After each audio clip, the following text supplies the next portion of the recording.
1995 જ્યારે પરમ પૂજ્ય પ્રમુખ સ્વામી મહારાજનો અમૃત મહોત્સવ ધામધૂમપૂર્વક મુંબઈની અંદર ઉજવાયો, એ વખતે હવાઈ ટાપુના એક ગુરુજી શિવાય સુબ્રમણ્યમજી પધારેલા અને એમને પોતાના આશીર્વાદની અંદર બહુ સુંદર એક વાત કરી કે ઓબે યોર ગુરુ, ઓબે યોર ગુરુ, ઓબે યોર ગુરુ, અર્થાત ગુરુની આજ્ઞામાં બરાબર રીતે વર્તો, બરાબર રીતે રહો, બરાબર રીતે રહો.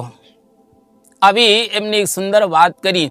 તો ગુરુ જે આજ્ઞા કરે એમાં કોઈ દિવસ ક્યારેય શિષ્ય ના ન પાડે, એ ગુરુ ભક્તિનું પહેલું લક્ષણ. બીજી વાત, ઈશારો. ઘણી વખત ગુરુ આજ્ઞા ન કરે પણ ઈશારામાં શિષ્ય સમજી જતો હોય છે. એક વખત ગોંડલમાં 1967 બ્રહ્મ સ્વરૂપ યોગીજી મહારાજનો અમૃત મહોત્સવ ઉજવવાનો હતો. એના માટે એક મીટિંગ થયેલી. સંસ્થાના વરિષ્ઠ સંતો અને લબ્ધ પ્રતિષ્ઠ હરિભક્તો આ મીટિંગની અંદર હતા. એ મીટિંગમાં યોગીજી મહારાજ પણ હતા અને પ્રમુખ સ્વામી મહારાજ પણ વિદ્યમાન હતા. યોગીજી મહારાજના અંતરની એવી ઈચ્છા કે આ અમૃત મહોત્સવ ગોંડલની અંદર ઉજવાય, પરંતુ પોતે તો કંઈ બોલી ન શકે અને મીટિંગમાં વાત આગળ ચાલી. લગભગ નિર્ણયની નજીક વાત પહોંચી ગઈ અને એમાં સર્વાનુમતે એવું નક્કી થઈ રહેલું હતું કે આ ગોંડલમાં ઉત્સવ ઉજવી શકાય એવી કોઈ શક્યતા જ નથી, કારણ કે ગોંડલમાં પાણીનો મોટો પ્રશ્ન છે. એટલે આ ઉત્સવ કોઈક બીજી જગ્યાએ આપણે ઉજવવો જોઈએ. અને યોગીજી મહારાજનો સમય પૂરો થયો એટલે યોગીજી મહારાજ ઉતારામાં જવા માટે નીકળ્યા, પણ ઊભા થઈ અને હાથનું લટકું યોગીજી મહારાજે કર્યું અને બોલ્યા કે અમે જઈએ છીએ, પ્રમુખ સ્વામી સંભાળશે. આટલામાં પ્રમુખ સ્વામી મહારાજ સમજી ગયા કે યોગીજી મહારાજની ઈચ્છા છે કે આ ઉત્સવ ગોંડલની અંદર જ એ ઉજવાય. અને પ્રમુખ સ્વામી મહારાજ સંસ્થાના પ્રમુખની રૂએ સ્વાભાવિક રીતે એમને આ નિર્ણય લેવાનો હોય અને બહુ નમ્ર ભાવે પરમ પૂજ્ય પ્રમુખ સ્વામી મહારાજે કહ્યું કે આ ઉત્સવ આપણે ગોંડલમાં ઉજવવો છે. બધાએ કહ્યું કે પાણીનો જબરજસ્ત પ્રશ્ન છે. ત્યારે પ્રમુખ સ્વામી મહારાજ બોલ્યા કે પાણીનું થઈ રહેશે, યોગીજી મહારાજ એ બધું કરશે, પણ આ ઉત્સવ તો આપણે ગોંડલની અંદર જ ઉજવવો છે. અને મીટિંગ ત્યાં આગળ પૂરી થાય છે. પ્રમુખ સ્વામી મહારાજ યોગીજી મહારાજની પાસે ગયા અને વાત બધી કરી. યોગીજી મહારાજ ખૂબ રાજી થઈ ગયા અને બે હાથે ધબ્બા મારીને પ્રમુખ સ્વામી મહારાજને આશીર્વાદ આપ્યા. જો પ્રમુખ સ્વામી મહારાજ યોગીજી મહારાજનો ઈશારો સમજી ગયા. યોગેન્દ્ર સ્વામી જેઓ અત્યારે અમેરિકાની અંદર વિચરણ કરે છે, એમને બહુ સુંદર કીર્તન લખ્યું છે કે આપ ઈશારે મનને મરડું, આપ કહો તે સાચી. સત્પુરુષના ગુરુના ઈશારે શિષ્ય બધું સમજી જાય, એ ખરેખર ગુરુ ભક્તિ રહેલી છે. ગુરુ ભક્તિનું ત્રીજું લક્ષણ કે ગુરુની અનુવૃત્તિ પ્રમાણે વર્તે. આજ્ઞામાં તો કહેવાનું હોય, ઈશારામાં પણ આ હાથ કે મુખનું લટકું કરવાનું હોય, પરંતુ અનુવૃત્તિમાં કે મરજીમાં કશું જ બોલવાનું હોતું નથી. પરંતુ છતાંય શિષ્ય એ સમજી જતા હોય છે. શાસ્ત્રની અંદર પણ કહેવામાં આવ્યું, ગુરોસ્તુ મૌનમ વ્યાખ્યાનમ શિષ્યાસ્તે છિન્ન સંશય આહા. ગુરુ ખાલી મૌન રહે એમાં શિષ્ય બધું સમજી જાય કે ગુરુની આ પ્રકારની મરજી રહેલી છે. ગુણાતીતાનંદ સ્વામીએ જુનાગઢની અંદર 40 વર્ષ 4 માસ અને 4 દિવસ ઘણી વાતો કરેલી છે. એમાં 7 પ્રકરણ વાતોના રહેલા છે. એમાં 5મા પ્રકરણની 350મી વાતમાં ગુણાતીતાનંદ સ્વામી એવું કહે છે કે સંતમાં જોડાણો અર્થાત ગુરુમાં જોડાણો એનું લક્ષણ શું?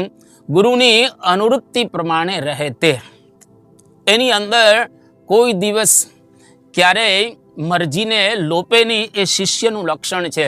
ઋષભદેવ ભગવાન ભાગવતની અંદર સુંદર વાત કરે છે કે હંસે ગુરોમયી ભક્ત્યાનુવૃત્ત્યા, કેતા સંસાર સાગરને તરવામાં કુશળ એવા ભગવાન અને ગુરુની જે અનુવૃત્તિ પ્રમાણે વર્તે એ જ ખરેખર ભક્તિ રહેલી છે.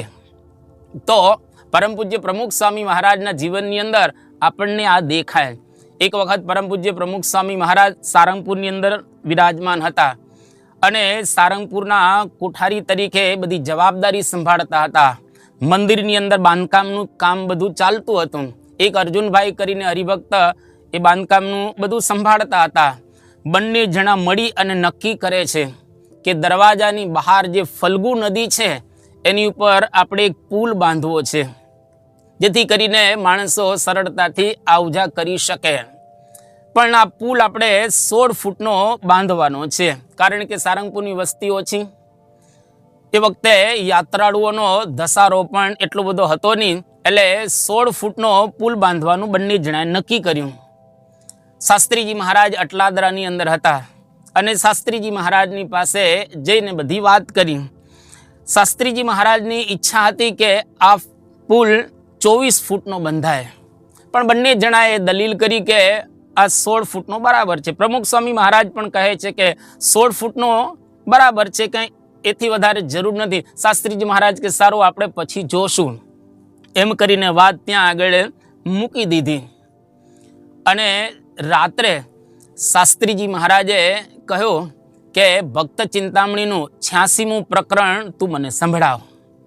પરમ પૂજ્ય પ્રમુખ સ્વામી મહારાજ ભક્ત ચિંતામણીનું 86મું પ્રકરણ સંભળાવે છે. એની અંદર વાત આવી કે શશી સૂરજ શેષ સિંધુ સર્વે રહે અમારા વચનમાં, અને દેવતાઓ પણ બધા ભગવાનના વચનમાં રહે છે, એવી બધી વાતો એની અંદર પ્રકરણમાં આવે છે. છોટા મોટા વચન અમારા એને રખે વિસારતા.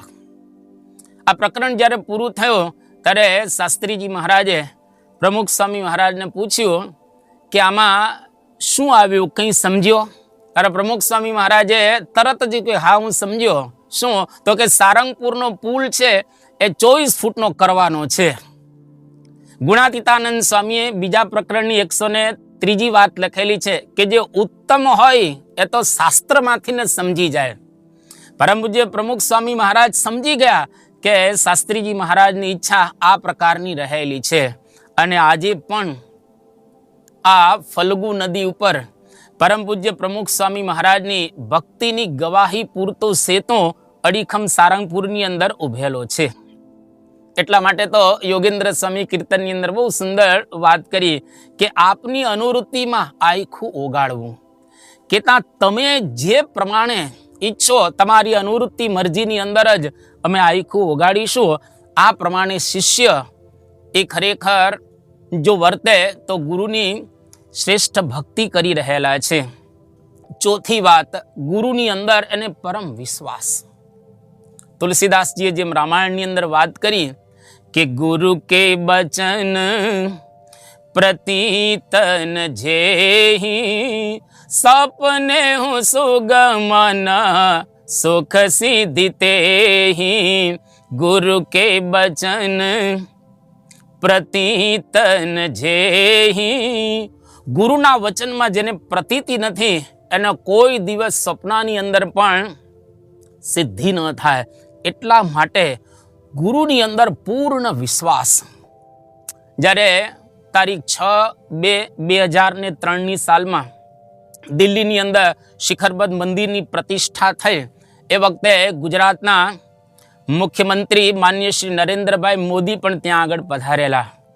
અને નરેન્દ્રભાઈ મોદીએ પ્રવચનની અંદર એક બહુ સુંદર વાત કરી કે યોગીજી મહારાજને તો સંકલ્પ કરી દીધો કે જમુનાના કિનારે મંદિર હોવું જોઈએ, પણ શિષ્યને ધન્યવાદ છે કે આ ગુરુનું એક વાક્ય એમને પકડી અને એમાં પોતાનું આખું જીવન લગાવી દીધું. અને એના માટે ઘણો પ્રયત્ન કર્યો. દિલ્હીની અંદર અક્ષરધામ માટે જગ્યા લેવાના આપણે ઘણા પ્રયત્નો કર્યા, પરંતુ જમુનાના કાંઠે જગ્યા મળે જ નહીં.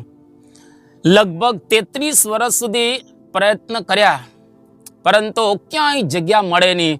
એ વખતે પરમ પૂજ્ય પ્રમુખ સ્વામી મહારાજને કહેવામાં આવ્યું કે બાપા સ્વામી, આપણે દિલ્હીની બહાર અથવા તો કોઈક બીજી જગ્યાએ જમીન લઈએ, કારણ કે અહીંયા આગળ તો મળે એવી કોઈ શક્યતા નથી. તારા પ્રમુખ સ્વામી મહારાજને યોગીજી મહારાજના વચનમાં કેટલો વિશ્વાસ કે ના, યોગીજી મહારાજ બોલ્યા છે એટલે ચોક્કસ જમુનાના કિનારે જગ્યા મળશે. અને જગ્યા મળી.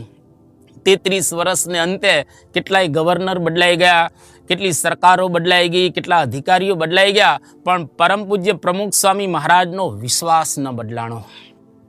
એ વિશ્વાસને આધારે એમણે નક્કી કર્યું, એ થયો. અને આજે અક્ષરધામના આપણે દર્શન કરીએ છીએ.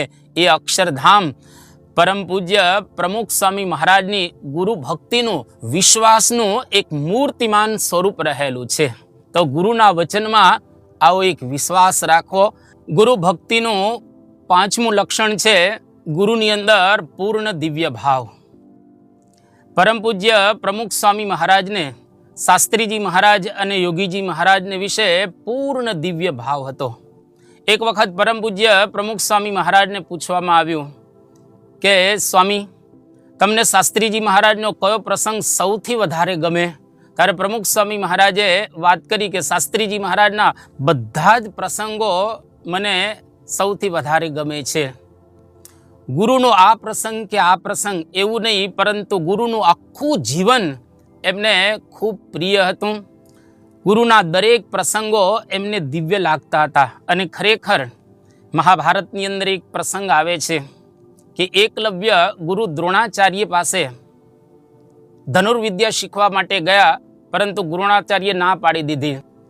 પછી એકલવ્ય ગુરુ દ્રોણાચાર્યની મૂર્તિ બનાવી અને એની પાસેથી પ્રેરણા લઈ અને ધનુર્વિદ્યા શીખે છે. એક વખત પાંડવો વનની અંદર વિહાર કરવા માટે કૂતરાની સાથે આવ્યા. કૂતરો ભસતો હતો. એકલવ્યને આ બરાબર લાગ્યું નહીં, એટલે એક સાથે એને 7 બાણ છોડ્યા અને કૂતરાના મુખમાં એવી રીતે ગોઠવાઈ ગયા કે કૂતરો ભસી પણ ન શકે અને કૂતરાને વાગ્યું પણ નહીં. અર્જુનને થયું કે મારા કરતાં આ વિશેષ બાણાવળી કોણ છે? જાણવા મળ્યું તો એકલવ્ય ગુરુને વાત કરી કે તમે કહેતા હતા ને કે તારાથી વધારે કોઈ ધનુર્ધારી મહાન નથી, પરંતુ આ તો મારા કરતાં વધારે મહાન ધનુર્ધારી છે. ત્યારે ગુરુ દ્રોણાચાર્ય એકલવ્યની પાસે ગુરુ દક્ષિણામાં જમણા હાથનો અંગૂઠો માગી લે છે. પરંતુ એકલવ્યને પોતાના ગુરુ દ્રોણાચાર્યને વિશે જરા પણ મનુષ્ય ભાવ આવતો નથી. બસ ગુરુ જે કરતા હશે એ બધું બરાબર જ કરતા હશે. પરમ પૂજ્ય પ્રમુખ સ્વામી મહારાજને યોગીજી મહારાજના એક પણ પ્રસંગની અંદર ક્યારેય મનુષ્ય ભાવ આવ્યો નથી. ગુરુ જે કંઈ કરે એ બધું જ બરાબર જ કરે. ગુરુ કોઈ દિવસ ખોટું કરી જ ન શકે. જેમ ભગવાનને માટે આપણે કહીએ છીએ મંગલાધિપતે રખિલમ મંગલમ, રુચિરાધિપતે રખિલમ રુચિરમ, એવી જ રીતે ભગવાનનું મંગલને રુચિર છે, એવી રીતે ગુરુનું પણ મંગલ અને રુચિર રહેલું છે. તો ગુરુ હંમેશા દિવ્ય છે. આવો હંમેશને માટે જે ભાવ રહે એ ગુરુ ભક્તિનું ચરમ લક્ષણ રહેલું છે. જ્યારે સાધક કે શિષ્ય ગુરુ ભક્તિ કરે છે ત્યારે એને ફળ શું પ્રાપ્ત થાય? સ્વાભાવિક રીતે કોઈ પણ માણસ પ્રયોજન વિના મંદોપી ન પ્રવર્તતે. જો પ્રયોજન ન હોય તો મંદ માણસ પણ પ્રવૃત્તિ ન કરે. તો બુદ્ધિશાળી માણસ તો કોઈ દિવસ પ્રવૃત્તિ ન જ કરે. આપણે ગુરુ ભક્તિ કરીએ એનું ફળ શું? એના 5 ફળ બતાવવામાં આવ્યા છે. પહેલું ફળ મોહ ટળે. જેમ શિષ્ય ગુરુની પાસે જાય અને ગુરુની પાસે જઈને ભક્તિ કરે તો એનો મોહ ધીરે ધીરે ટળતો થાય. જેમ અર્જુન કૃષ્ણ ભગવાનને ગીતાના પ્રારંભમાં કહે છે કે શિષ્યસ્તેહમ સાધિ મામ ત્વામ પ્રપન્નો. ભગવાન, હું તમારો શિષ્ય છું, તમે મને જ્ઞાન આપો. ગુરુ ભાવે કૃષ્ણ ભગવાને જ્ઞાન આપ્યું અને છેલ્લે અર્જુન બોલે છે નષ્ટો મોહ, મારો મોહ ટળી ગયો. આ ગુરુ ભક્તિનું ફળ. પરમ પૂજ્ય પ્રમુખ સ્વામી મહારાજ એક વખત આફ્રિકાની અંદર હતા અને અરવિંદ ગુરુએ સ્વામીને કહ્યું કે સ્વામી, આજે કેમ થોડા મોડા ઉઠ્યા? શું અમેરિકાની અંદર ફરવા માટે ગયા હતા સપનામાં? ત્યારે પ્રમુખ સ્વામી મહારાજે અરવિંદ ગુરુને વાત કરી કે ભગવાન સ્વામિનારાયણની મૂર્તિને મૂકી અને કરોડ અમેરિકાના સુખ નરક તુલ્ય રહેલા છે. એને સંસારના કોઈ પદાર્થની અંદર મોહ ક્યારેય થયો નથી. આ ગુરુ ભક્તિનું ફળ. બીજું ગુરુ ભક્તિનું ફળ મૃત્યુનો ભય ટળે.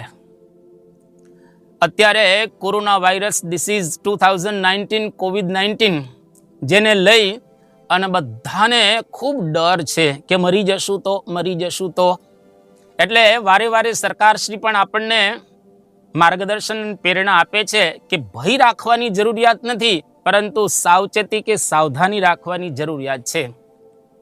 પરમ પૂજ્ય પ્રમુખ સ્વામી મહારાજ 1998માં અમેરિકાની અંદર હતા અને ચેકઅપ કરાવવામાં આવ્યું તો ખ્યાલ આવ્યો કે સ્વામીને તાત્કાલિક બાયપાસ સર્જરી કરાવવી પડશે. પ્રમુખ સ્વામી મહારાજને સમાચાર આપવામાં આવ્યા, બિલકુલ ભય નહીં. બાકી આ જીવન મરણનો પ્રસંગ કહેવાય, પરંતુ એકદમ સાહજિકતાથી કહે છે કે કરી નાખો.